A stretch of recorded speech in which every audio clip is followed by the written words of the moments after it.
Nearly 27,500 Americans were held as prisoners of war to the Japanese in World War II.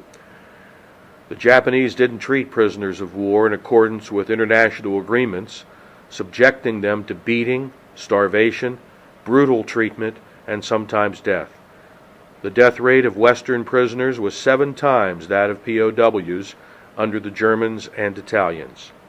14,473 prisoners of war were released to the United States after the surrender of the Japanese, including 6 men from Erie: Louis Arcuri, Lynn Brotherson, Carl Gaber, Wilbert Gustafson, Rudolph Taylor, and Ed Weiss, who's now 89 and still lives in Erie.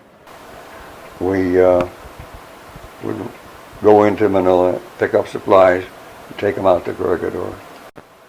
On our way back to Corregidor and Bataan, we were detected by 2 Japanese aircraft. And we traveled alone, no Navy escort. And they bombed the ship and strafed the ship and wrecked it, set it on fire. So we managed to evacuate the ship safely and reach shore. And from there, after a period of time, and with the help of the local people, we made our way back to where we had started. The Japanese decided they wanted that place, so they occupied that place. So that began a period of evasion. We went back into the hills with a missionary family, and we were going to hang out there to see what happened. And while we were there, we found a sailboat. We left the island we were on in the sailboat to try to get to Australia. We were doing fairly well. We evaded a couple of Japanese ships and stuff like that. So 45 days later, we were becalmed about halfway to Australia. And a Japanese patrol boat came along and captured us.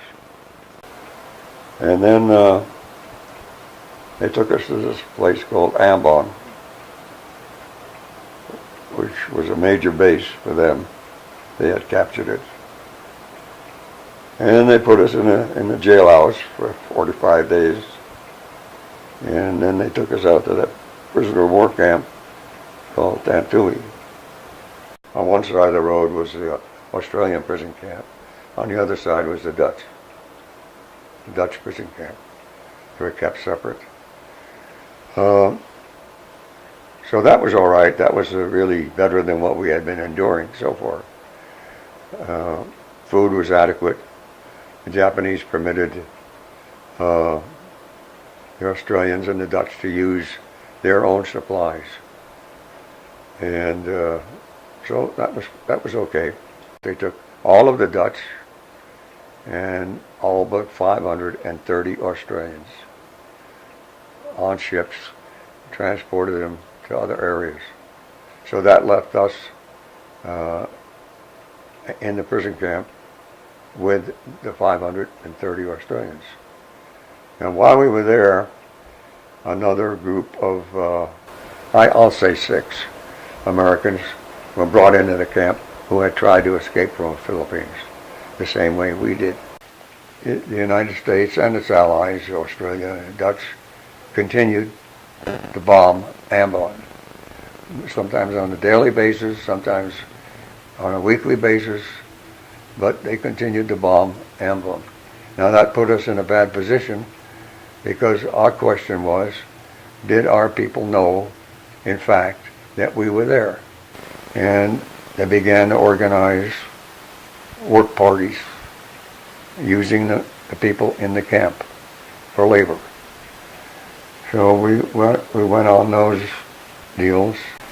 We unloaded ships. That was primary. So that was a daily occurrence, and sometimes 24 hours a day, because they wanted those ships out of there. So we'd go in shifts.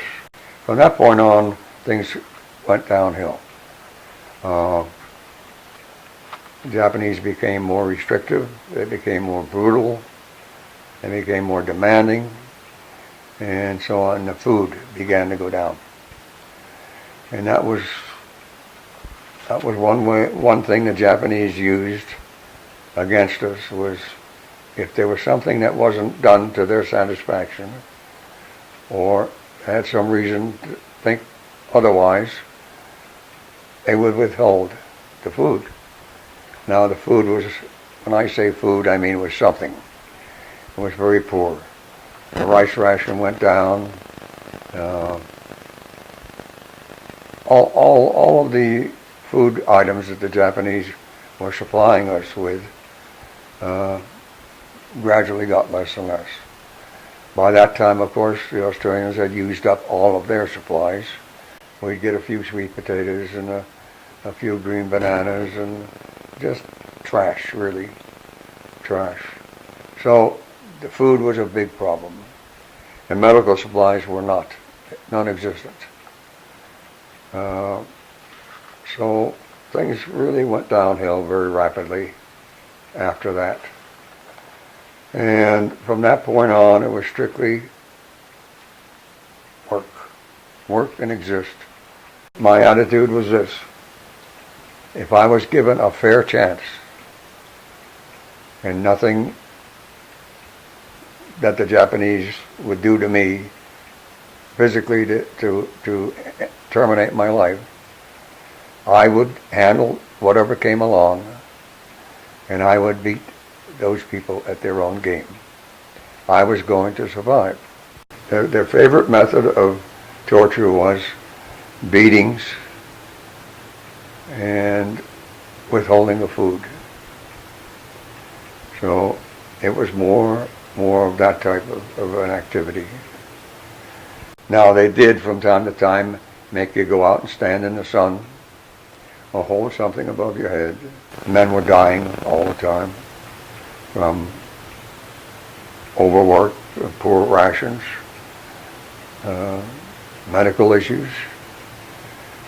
A couple of them were executed for various things. Well, at that time, of course, the war was progressing. And we had hoped that our people would try to retake the island, but they did not. They went right by it and went up further north to the Philippines. And so we were left isolated. You might say isolated. You know, we kept hoping, well, when would this thing end? We knew it would end sometime. We didn't know how it would end. We didn't know if we would be there when it ended. But, and we had no news. We did not know. The only indications we had of what was going on was by the air activity. In August of '45, the Japanese interpreter said that the war was almost over. Almost. They never said yes or no. It's always almost over. And they'd let us know in a couple of days if it was. So in a few days they came back down and said yes, the war was over. It was hard for us to realize that it really was over because we were still there. It wasn't over for us. So they told us the war was over. They did an about face, and they brought in food, medical supplies, most anything that was lacking that we had not had for the previous 3 years. From the American group, there were 14 of us. Five men died. And from the Australians, this is by 1945, from the Australians, they went from 530 down to 120. It's hardly a day goes by that I don't have something. Sometimes a little more than other times, sometimes a little less. But I do go back. I don't dwell on it. Don't get me wrong, I don't dwell on it. So I learned some lessons from it. One of the things I learned among all things, was patience. So I don't let it bother me, but it does. I can't say it doesn't.